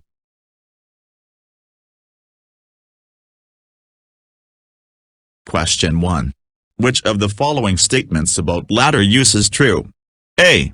Only a single person should work on a ladder, regardless of length or supervision. B. 2 people are permitted to work on a single ladder if the supervisor of the job site approves. CSCS specialist working at heights test, 15 questions. Question 1. Who can assemble, dismantle or change a tube when you are fitting scaffold? A. Someone who thinks they are able to do it. B. Some who has the right tools for the job. C. Someone who is competent and authorized. D. The project manager. Question 1. Answer, C. Someone who is competent and authorized. Question 2. Why should you not paint a ladder? A. The paint will make the surface slippy to use. B. If painted it could hide damage on the metal parts of the ladder. C. The paint may hide any damaged parts. D. It will need to be regularly repainted. Question 2. Answer, C. The paint may hide any damaged parts. Question 3. You are up on a roof that is flat. How can you best make sure you will not fall over the side of the roof? A. Use a guardrail and toe boards to protect the sides. B. You can use white and red tape to mark out the edge. C. If at the edge of the roof you put a warning sign. D. Get someone to watch you while you are up on the roof and when you get close to the edge shout. Question 3. Answer, A. Use a guardrail and toe boards to protect the sides. Question 4. You can cross over a fragile roof only if A. Use the bolts to walk along. B. You can see sign pointing out that it is a fragile roof. C. If you stay away from any and do not walk on the plastic panels. D. With the use of crawling boards. Question 4. Answer, D. With the use of crawling boards. Question 5. At the same time how many people can use one ladder? A. 1. B. 2. C. 3 if it is long enough. D. 1 on each section of an extension ladder. Question 5. Answer, A. 1. Question 6. You go to use a ladder but you find that the ladder is damaged. What should you do? A. Use the ladder if you can avoid using the damaged parts. B. Try and mend the damaged ladder. C. Make others aware of the damage and do not use it yourself. D. Do not use it and report it at the end of your shift. Question 6. Answer, C. Make others aware of the damage and do not use it yourself. Question 7. You are about to use a ladder. At what angle should a ladder be placed? A. 40 degrees. B. 50 degrees. C. 65 degrees. D. 75 degrees. Question 7. Answer, D. 75 degrees. Question 8. You want to stop stacked materials from going over the toe boards. How can you best achieve this? A. Fit brick guards. B. Attach a large warning sign to the material stack. C. Construct the materials in such a way that it will lean away from the edge. D. By covering the stack of material with a net. Question 8. Answer, A. Fit brick guards. Question 9. Some materials need to be lifted to a platform and a guardrail needs to be removed. You are not a scaffolder. Can you remove the rail? A. Yes, if you put it back as soon as the material has been landed. B. No, only a scaffolder can remove the guardrail but you can put it back. C. No, only a scaffolder can remove and replace the guardrail. D. Yes, if you put it back at the end of your shift. Question 9. Answer, C. No, only a scaffolder can remove and replace the guardrail. Question 10. Before a ladder is used, who should check it? A. The person who is going to use it. B. The manufacturer. C. A supervisor. D. The site safety officer. Question 10. Answer: A. The person who is going to use it. Question 11.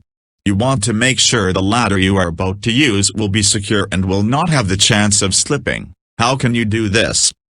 A. Wedge the bottom of the ladder with blocks of wood. B. You should tie the ladder at the bottom. C. You can ask if someone will be able to stand with their feet at the bottom. D. Tie it at the top. Question 11. Answer: D. Tie it at the top. Question 12. You are working above water and there is a risk of falling. Which two items of PPE do you need? A. Wellington boots. B. Waterproof jacket. C. Harness and lanyard. D. Life jacket. E. Waterproof trousers. Question 12. Answer: C. Harness and lanyard. D. Life jacket. Question 13. Which statement is true if you want to use a ladder to be able to get access to a scaffolding platform? A. Two people must be on the ladder at all times. B. All of the broken rungs must be clearly marked and visible to others. C. You must wedge the ladder from the bottom so the ladder will not slip. D. It must be tied and extend about 5 rungs above the platform. Question 13. Answer: D. It must be tied and extend about 5 rungs above the platform. Question 14. Objects can easily fall from a scaffolding platform. How can you best protect the people below? A. Tell the people below to stop work and clear the area. B. Use brick guards to stop anything falling below. C. Make sure they are wearing safety helmets. D. Tell them you will be working above. Question 14. Answer: B. Use brick guards to stop anything falling below. Question 15. In what circumstance will you be able to use a ladder as a place of work? A. Only if you will be doing light work for a short period. B. If you can find a ladder to use. C. If it is long enough. D. If other people do not need to use it for access. Question 15. Answer: A. Only if you will be doing light work for a short period.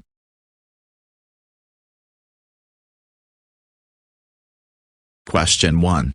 Which of the following should be classed as hazardous waste? A. Fluorescent light tubes.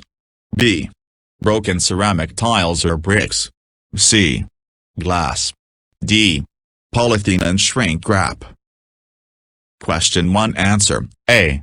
Fluorescent light tubes. Question 2. There has been a spillage of hydraulic oil from plant working near a watercourse. What one action should you not do? A. Notify the site manager. B. Switch the plant off. C. Contain the spillage. D. Use detergents to clean up the oil. Question 2. Answer: D. Use detergents to clean up the oil. Question 3. Which two actions could help minimize waste? Select 2 answers. A. Leave bags of cement and plaster out in the rain unprotected. B. Reuse of cuts as far as possible rather than discarding them. C. Use new material packs at the beginning of each day. D. Only take or open what you need and return or reseal anything left over. E. Always take much more than required just in case you need it.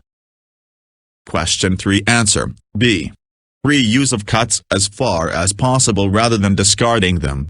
D. Only take or open what you need and return or reseal anything left over. Question 4. The high levels of solvents in some paints and resins can cause A. Lung problems. B. Headaches, dizziness and sickness. C.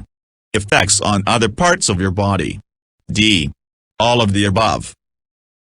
Question 4 answer, D. All of the above. Question 5. When drilling, cutting, sanding or grinding, what is the best way to protect your long-term health from harmful dust? A. Wear FFP3 rated dust mask and impact goggles. B. Wear any disposable dust mask, hearing protection and impact goggles. C. Use dust extraction or wet cut and wear light eye protection. D. Use dust extraction or wet cut, wear FFP3 rated dust mask, hearing protection and impact goggles. Question 5 answer, D.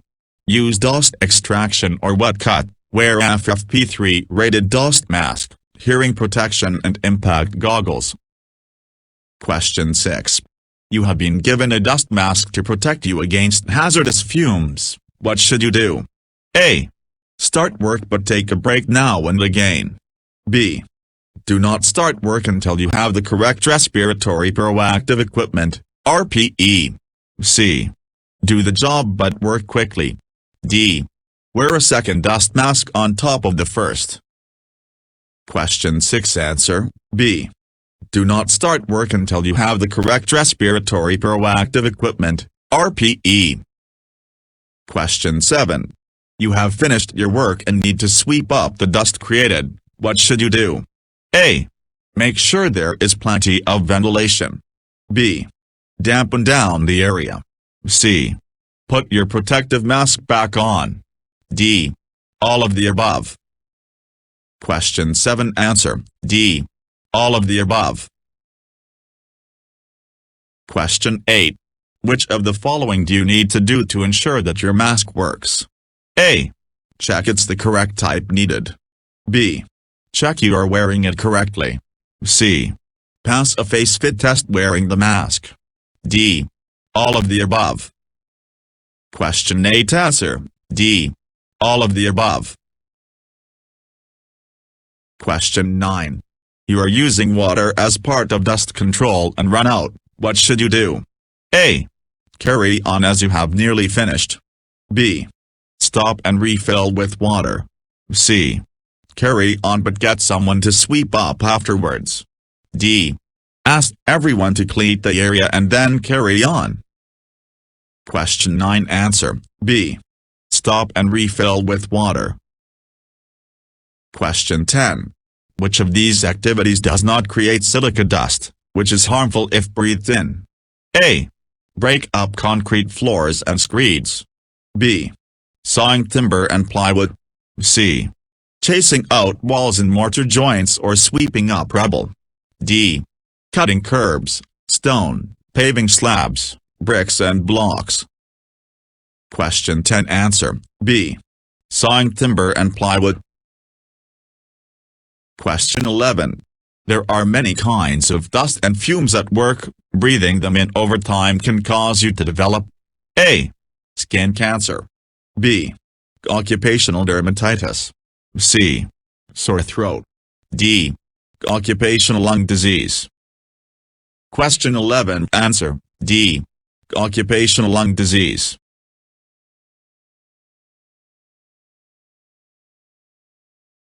To help prevent rats on the work site, what should every person do? A. Bring a large cat to site. B. Buy rat traps and put them round site. C.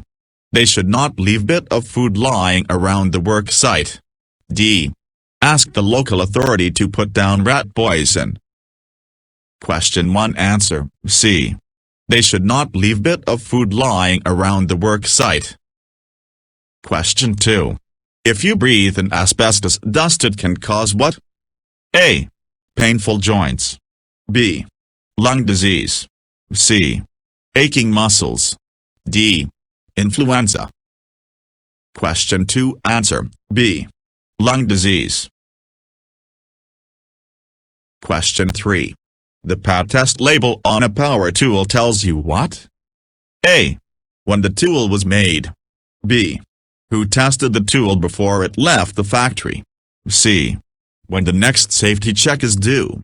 D. It is earth loop impedance.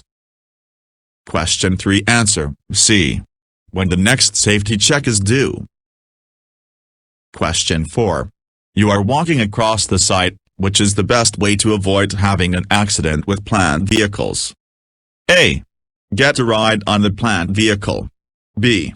Make sure you have the attention of the planned driver before you become too close to it. C. Keep to the pedestrian routes. D. Make sure you are wearing high-vis clothing. Question 4. Answer C. Keep to the pedestrian routes. Question 5. If you or a coworker decides to go to a pub at lunchtime and they have a couple of beers, what should they do next? A. They must not return to the work site for the rest of the day. B. Stay away for an hour and then go back to work. C. Drink plenty of strong coffee then go back to work. D. Eat something, wait for 30 minutes then go back to work. Question 5. Answer A. They must not return to the work site for the rest of the day. Question 6. You are using an electric drill when it cuts out, how should you proceed? A. Pull the electric cable to see if it is loose. B. Shake it to see if it will start again. C. Switch off the power and look for signs of damage. D. Switch the power off and on a few times. Question 6. Answer C. Switch off the power and look for signs of damage. Question 7. You are walking across the site when a mobile crane backs up across you. What will need to do? A. Start to run so that you can pass behind the crane. B. Help the driver to back up. C. Wait or find another way around the crane. D. Pass close to the front of the crane. Question 7. Answer C. Wait or find another way around the crane. Question 8. You should not just rely on barrier cream to protect your skin from harmful substances because A. It can be hard to wash of your hands. B. It is known to irritate skin. C. It costs too much to use every day. D. Many harmful substances go straight through it. Question 8. Answer D. Many harmful substances go straight through it. Question 9. If you need to use a power tool in a waterlogged part of the site, it is safest to A. Use an air-powered tool if possible. B. Only use 230-volt equipment. C. Wear Wellington boots. D. Wrap a plastic bag around the tool. Question 9. Answer A. Use an air-powered tool if possible. Question 10. You see a driver that is spilling diesel on the ground while refueling an excavator. How should you proceed? A. Look for the spillage kit immediately. B. You must tell the driver right away. C. You can do nothing as it will seep into the ground. D. Tell your supervisor the next time you see them. Question 10. Answer B. You must tell the driver right away. Question 11. Exposure to which of these may not result in you getting lung disease? A. Silica dust. B. Steam. C. Asbestos. D. Bird droppings. Question 11. Answer B. Steam. Question 12. If your hands get into contact with a hazardous substance when eating, you can easily pass it onto your mouth. Give 2 answers how you could stop this. A. Put your protective gloves on inside out before you eat. B. Wash your hands before eating. C. Wear protective gloves while you are working. D. Wash the gloves you have been wearing and put them on inside out. E. Put barrier cream on before eating. Question 12. Answer B. Wash your hands before eating. C. Wear protective gloves while you are working. Question 13. If an extension cable has a cut in its outer cover, you should do what? A. Put a bigger fuse in the cable plug. B. Check the copper wires do not show through the cut, then use the cable. C.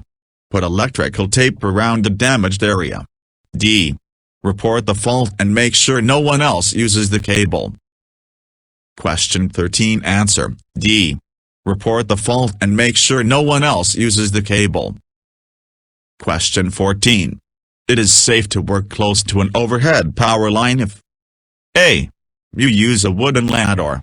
B. You do not touch the line for more than 30 seconds. C. The power is switched off. D. It is not raining. Question 14. Answer C. The power is switched off. Question 15. There is smoke coming from the motor on your electric drill. What should you do? A. Unplug the drill and make sure no one else uses it. B. Allow the drill to cool for 30 minutes. C. Pour water over it. D. Use a carbon dioxide extinguisher.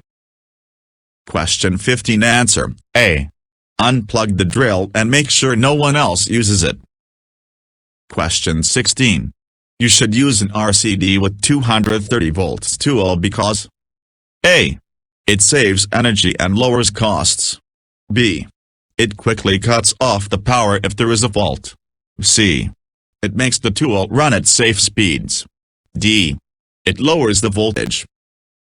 Question 16. Answer B. It quickly cuts off the power if there is a fault.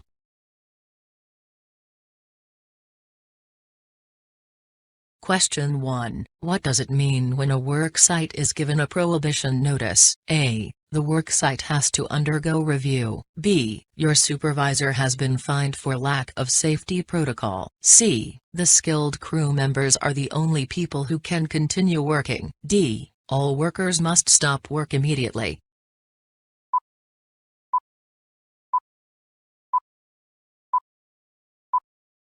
The correct answer is D.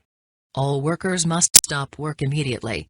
Question 2. While operating power tools, what are the minimum requirements? A. Must be at least 16 years of age. B. Must be at least 21 years of age. C. Must be at least 18 years of age. D. Must be trained and knowledgeable about power tools.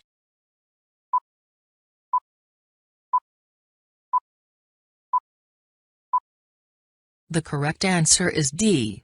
Must be trained and knowledgeable about power tools. Question 3. If someone on your work site is using loud equipment and you do not have proper protective equipment, which action should you take? A. Leave the area and require proper PPE for your ears. B. Complain to your supervisor. C. Tell co-worker to stop working. D. Continue working without proper equipment.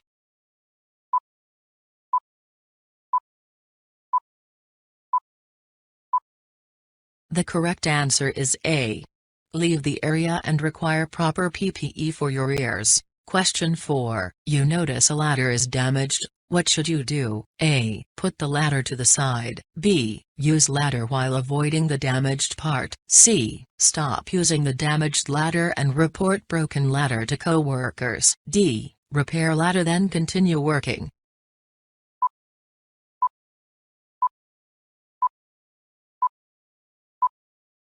The correct answer is C. Stop using the damaged ladder and report broken ladder to co-workers. Question 5. Why are risk assessments vital to the workplace? A. They identify the supervisors of the job site. B. They identify accident statistics on job site. C. They identify the location of equipment on job site. D. They identify hazards and provide safety precautions on the job site.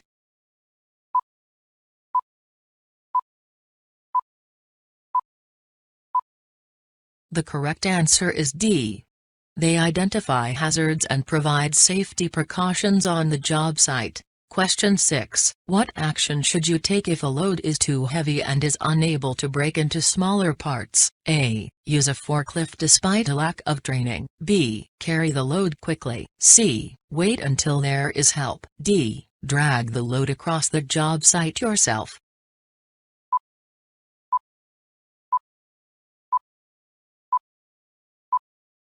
The correct answer is C. Wait until there is help. Question 7. How can one identify a hazardous substance? A. The container's color. B. The substance's color. C. The container has a blue label. D. The specific symbol on the label.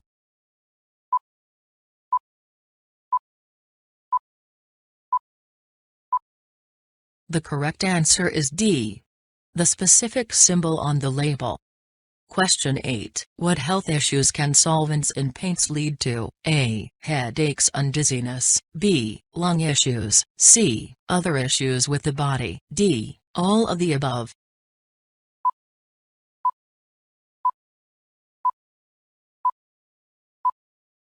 The correct answer is D. All of the above. Question 9. Of the following, which does not belong in a fire triangle? A. CO2. B. Fuel. C. Oxygen. D. Ignition sources.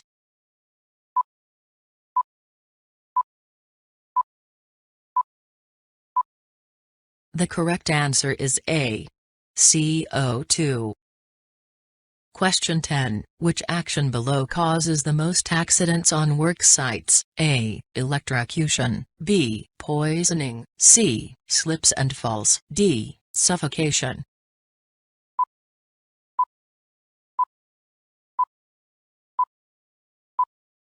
The correct answer is C. Slips and falls. Question 11. What safety precautions should be taken to ensure safety? A. Get the job done as quickly as possible. B. Read and fully understand the instructions and assessment. C. Read the safety posters. D. Talk to coworkers about it.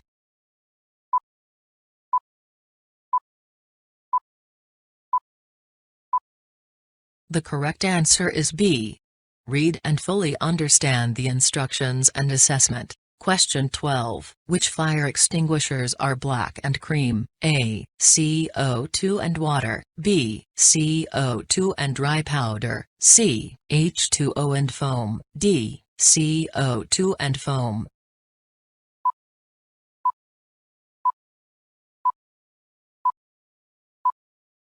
The correct answer is D. CO2 and foam. Question 13. What is the proper form when lifting a load from the ground? A. Knees straight bent back. B. Feet spread wide as possible. C. Feet slightly apart, knees bent. D. Feet together, knees straight.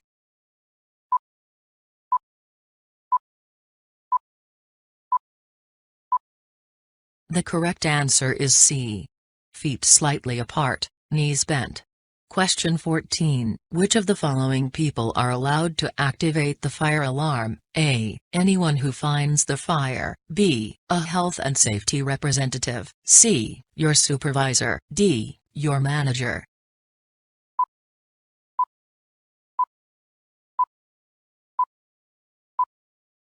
The correct answer is A. Anyone who finds the fire. Question 15. How many days can a disposable mask be used? A. 10. B. 7. C. 1. D. 6.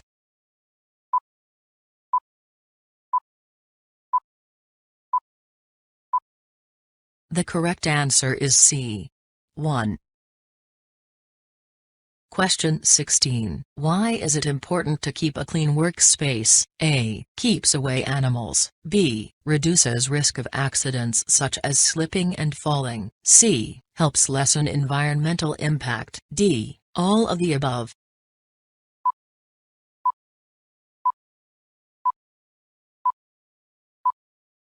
The correct answer is D. All of the above. Question 17. Which of the following causes a class of fire? A. Live electric. B. Kerosene, gas. C. Wood, plastic, paper, and any other solid material. D. Cooking oils.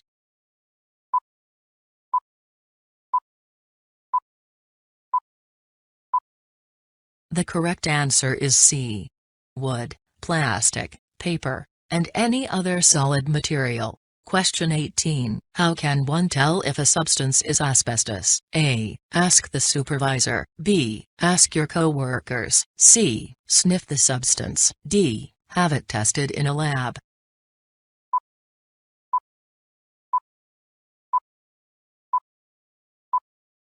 The correct answer is D. Have it tested in a lab.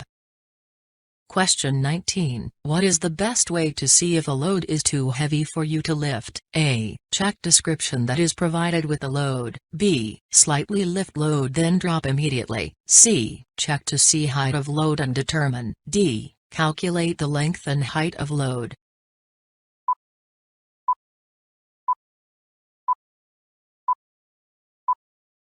The correct answer is A. Check description that is provided with the load.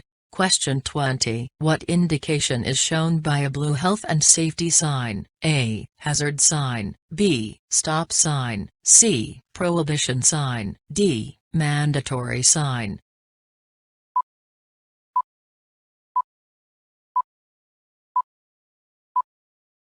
The correct answer is D. Mandatory sign. Question 21. What substance is inside a blue fire extinguisher? A. Carbon dioxide. B. H20. C. Dry powder. D. Foam.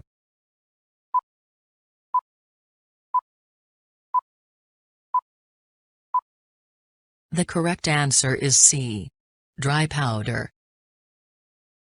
Question 22. During an accident, a first aider can do all except which of the following? A. Do CPR. B. Bandage cuts. C. Prescribe medicine. D. Move victim while unconscious.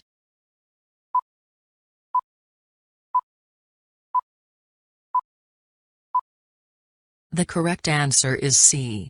Prescribe medicine.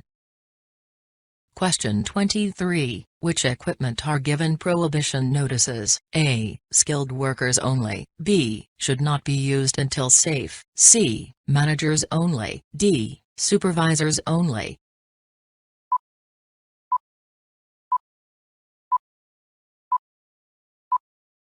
The correct answer is B. Should not be used until safe. Question 24. Why is it important to collect dust while using power tools? A. Enhanced performance of tools. B. Save time. C. Substance can be harmful when inhaled. D. Avoid making a mess.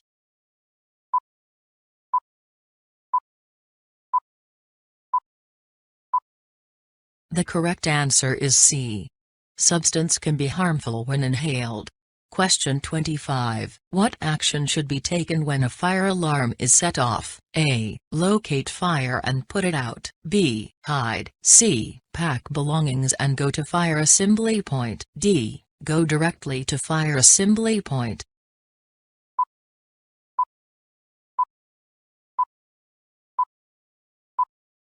The correct answer is D. Go directly to fire assembly point. Question 26. Which extinguisher of the following is best used for an electrical fire? A. Wet chemical. B. Foam. C. CO2. D. Water.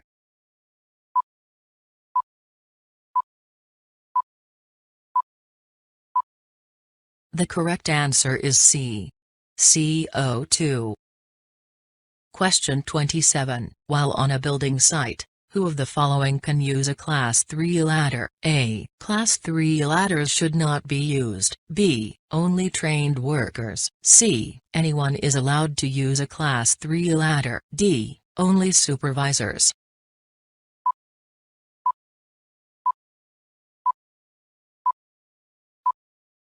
The correct answer is A.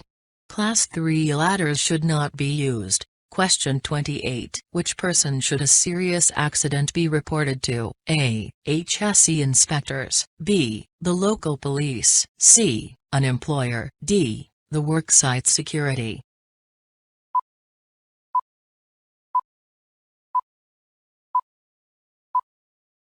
The correct answer is C. An employer. Question 29. A sign that shows a fire and finger pressing a button in red and white means A. The area is a fire assembly point. B. The area has a fire extinguisher. C. There is a fire alarm. D. B and C.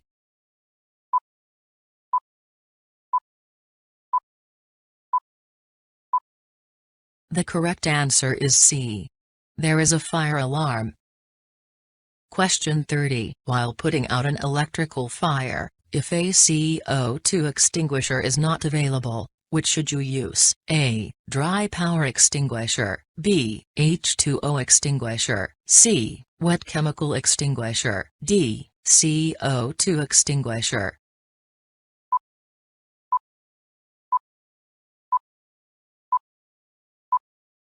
The correct answer is A. Dry power extinguisher. Question 31. What is an employer's responsibility while a worker is lifting a load? A. The worker is responsible for themselves. B. Employer has to provide a risk assessment. C. Employer must watch worker lift. D. Employer has to lift load themselves.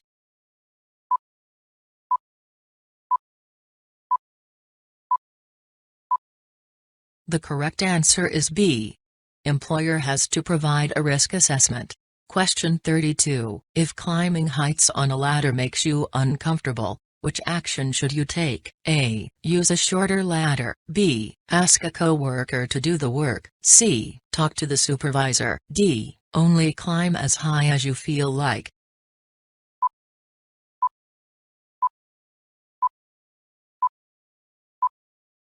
The correct answer is C. Talk to the supervisor. Question 33. What action should be taken when a live electrical wire falls into the water? A. Ignore the issue and report after work. B. Avoid the area as quickly as possible. C. Remove the wire yourself. D. Notify coworkers immediately.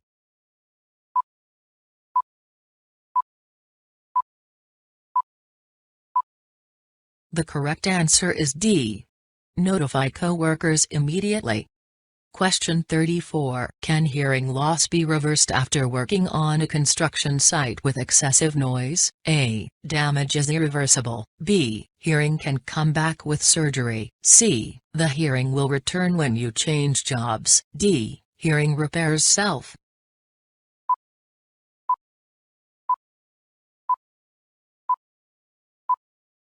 The correct answer is A. Damage is irreversible.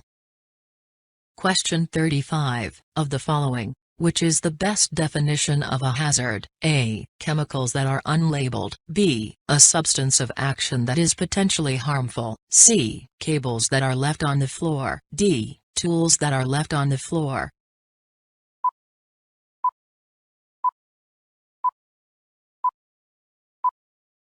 The correct answer is B. A substance of action that is potentially harmful. Question 36. What should be done with unlabeled bottles of chemicals? A. Ignore the bottle. B. Dispose of bottle yourself. C. Sniff bottle to see if it is harmful. D. Report bottle to supervisor immediately.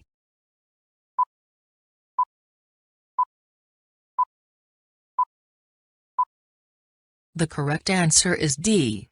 Report bottle to supervisor immediately. Question 37. Of the following, who should report unsafe work practices? A. Anyone who notices. B. Supervisor only. C. Employer only. D. Coworkers only.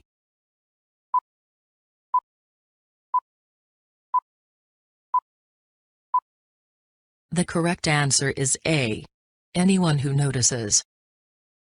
Question 38. Which of the following is associated with COSH? A. Safety while using ladders. B. Safety while using electrical equipment. C. Safety while lifting. D. Safety while handling hazardous materials.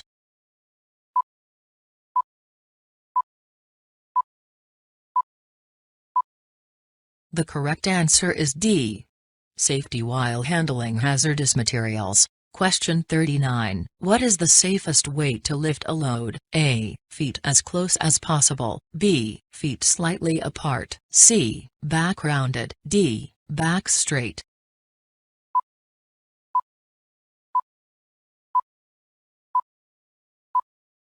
The correct answer is D. Back straight. Question 40. Which year was the Health and Safety at Work Act passed? A. 1978, B. 1975, C. 1974, D. 1947.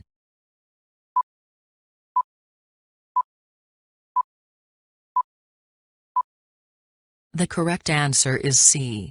1974. Question 41. Which action should be taken if a worker is unsure about a certain topic on the site induction? A. Ask presenter to explain more. B. Ask health and safety representative during next break. C. Ask the next day. D. Ask co-workers.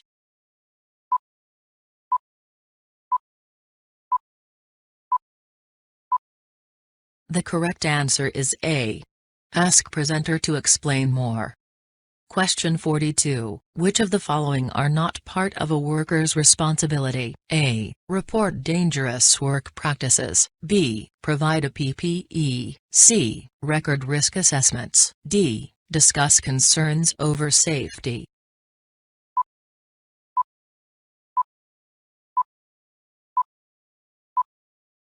The correct answer is B and C. B. Provide a PPE. C. Record risk assessments. Question 43. What does the term PASS stand for while using a fire extinguisher? A. Point, aim, smother, squeeze. B. Point, aim, squeeze, sweep. C. Point, aim, sweep, squeeze. D. Point, aim, squeeze, smother.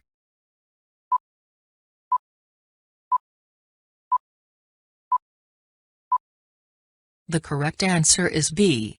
Point, aim, squeeze, sweep. Question 44. How many workers need to be employed at a company before they need to record a risk assessment? A. 5 to 10. B. 10 to 30. C. Only 1. D. More than 5.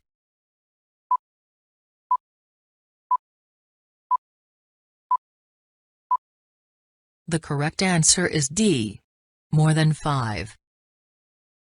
Question 45. Which precaution should be taken after discovering a crack in your safety helmet? A. Replace on next break. B. Carry on working. C. Get a replacement as quickly as possible. D. Glue the crack and continue working.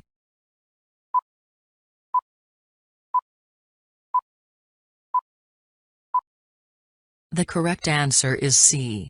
Get a replacement as quickly as possible. Question 46. What color is a wet chemical fire extinguisher? A. Orange. B. Yellow. C. Black. D. White.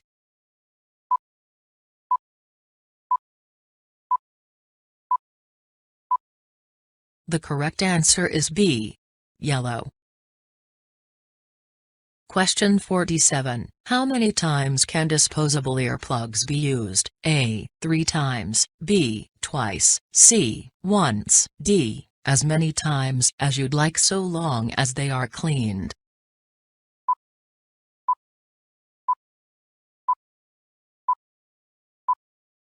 The correct answer is C. Once.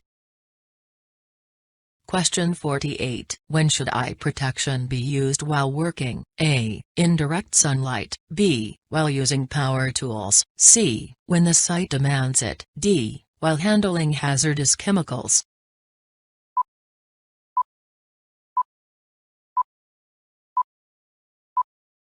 The correct answer is C. When the site demands it. Question 49. Which action should be taken when a child is found on the job site? A. Tell your employer. B. Tell your supervisor. C. Continue working. D. Take child off site quickly.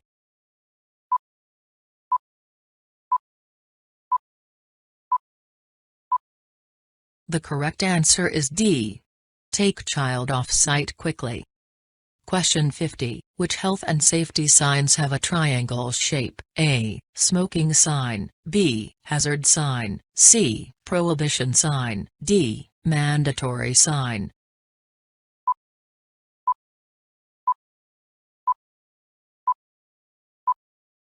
The correct answer is B. Hazard sign.